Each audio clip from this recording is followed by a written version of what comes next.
ছেলেকে দেওয়া একজন আদর্শ বাবার উপদেশ। প্রিয় ছেলে, জীবন একটা দীর্ঘ পথের মতো, কখনো মসৃণ, কখনো অসম, কখনো খুব চড়াই। সেই পথে চলতে গিয়ে কয়েকটি কথা মনে রেখো। প্রথমত, নিজের প্রতি সৎ থাকো, কারণ তুমি যদি নিজেকেই ঠকাও তবে নিজেকেই ঠকানোর শামিল হবে। দ্বিতীয়ত, জ্ঞানের সন্ধান করো। পড়াশুনো শুধু ডিগ্রির জন্য নয়, বরং নিজের মনকে বিস্তৃত করার জন্য।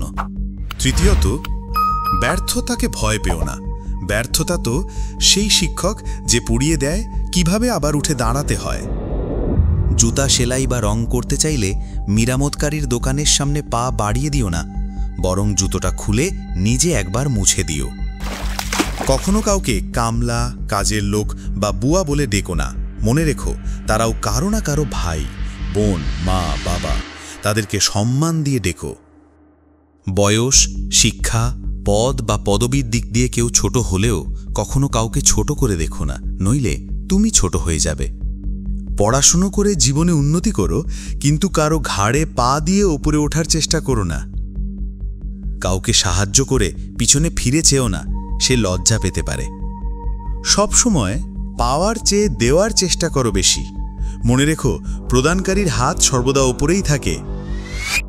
এমন কিছু করো না যার জন্য তোমার এবং তোমার পরিবারের উপর আঙুল ওঠে। ছেলে হয়ে জন্ম নিয়েছ, তাই দায়িত্ব এড়িয়ে যেও না। তোমার কি আছে তা তোমার গায়ে লেখা নেই, কিন্তু তোমার ব্যবহারে দেখা যাবে তোমার পরিবার কোথায় আছে। কারো বাসায় নিমন্ত্রণ খেতে গেলে বাসায় দুমুঠো ভাত খেয়ে যেও, অন্যের পাতিলের ভাতের আশায় থেকো না। কারো বাসার খাবার নিয়ে সমালোচনা করো না। কেউ খাবার ইচ্ছে করে অস্বাদ করার চেষ্টা করে না। বড় হবার জন্য নয়, মানুষ হবার জন্য চেষ্টা করো। সব সময় ভদ্র ও নম্রভাবে চলো এবং কথা বলো, কিন্তু অন্যায়ের সাথে আপোষ করো না। এতক্ষণ আমাদের সাথে থাকার জন্য ধন্যবাদ। সকলে ভালো থাকুন, এই কামনায় আজকের মতো বিদায় নিচ্ছি।